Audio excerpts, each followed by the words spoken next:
اعوذ باللہ من الشیطان الرجیم بسم اللہ الرحمن الرحیم الصلاۃ والسلام علیک یا رسول اللہ صلی اللہ علیہ وآلہ وسلم السلام علیکم ورحمۃ اللہ وبرکاتہ۔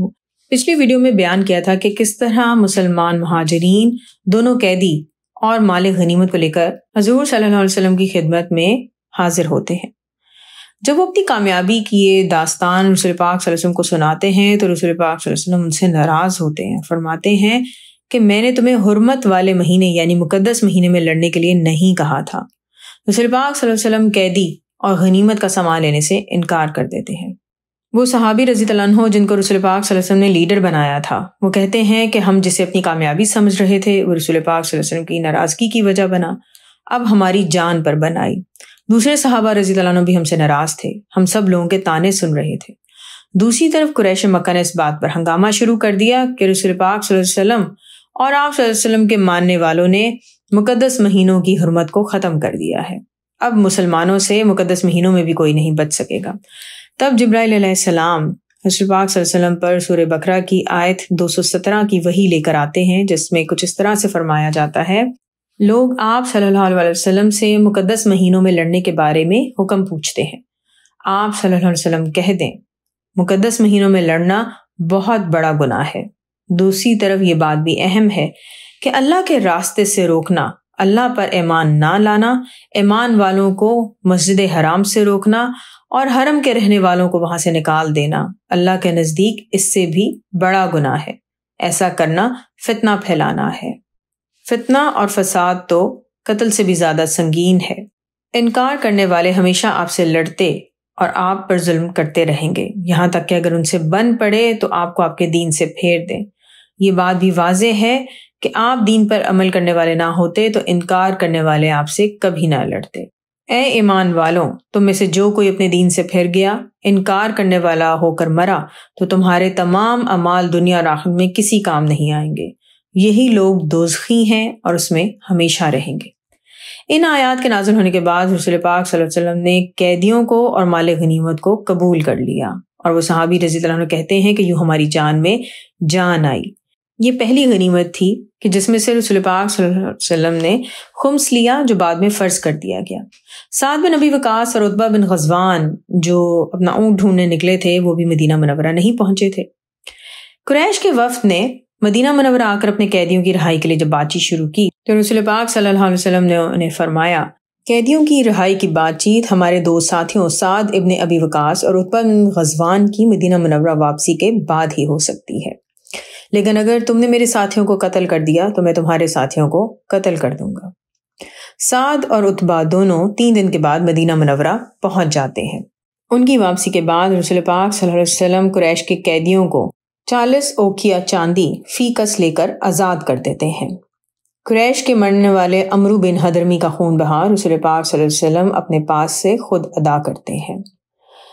سعد اور عتبہ جب واپس آتے ہیں تو سعد سے کسی نے پوچھا کہ تم نے 3 دن کس طرح گزارے؟ تو انہوں نے کہا کہ جب ہمیں بھوک نے ستایا تو ہم نے گھاس کھائی اور پانی پی لیا۔ اس مارکے کو بعد میں سریہ عبداللہ بن جہش بھی کہا گیا اور سریہ نخلہ بھی کہا گیا۔ یہ واقعہ ہجرت کے 17 مہینے بعد ہوا، اور اس واقعے میں جو عمرو بن حضرمی کا قتل ہوا تھا اس کا بدلہ قریش مکہ ضرور لینا چاہتے تھے۔ اسی وجہ سے اس واقعے کے 1.5 مہینے بعد 2 ہجری کے رمضان میں مسلمانوں اور قریش مکہ کے درمیان پہلی باقاعدہ جنگ بھی ہوئی۔ کچھ عرصے بعد رسول پاک صلی اللہ علیہ وسلم کو خبر ملتی ہے کہ قریش مکہ کا بہت بڑا قافلہ ملک شام سے واپسی پر کچھ دنوں میں مدینہ منورہ سے گزرنے والا ہے۔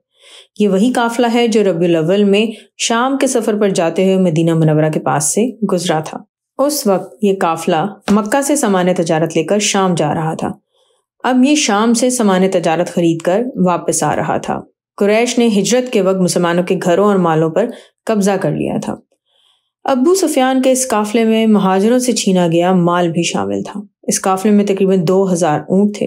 رسول پاک صلی اللہ علیہ وسلم نے سعید بن زید اور طلحہ بن عبید اللہ کو قریش کے اس قافلے کی جاسوسی کے لیے بھیجا۔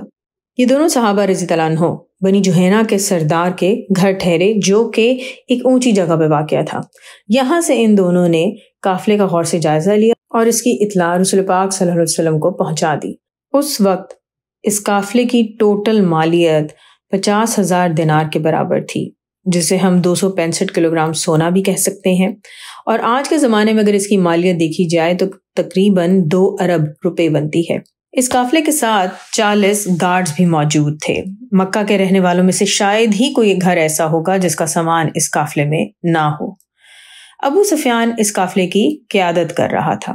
ابو سفیان تیل اور چمڑے کی تجارت کرتا تھا۔ سعید بن زید اور طلحہ بن عبید اللہ کو اس قافلے کی خبر لینے کے لیے گئے ہوئے تقریباً 10 دن گزر چکے تھے۔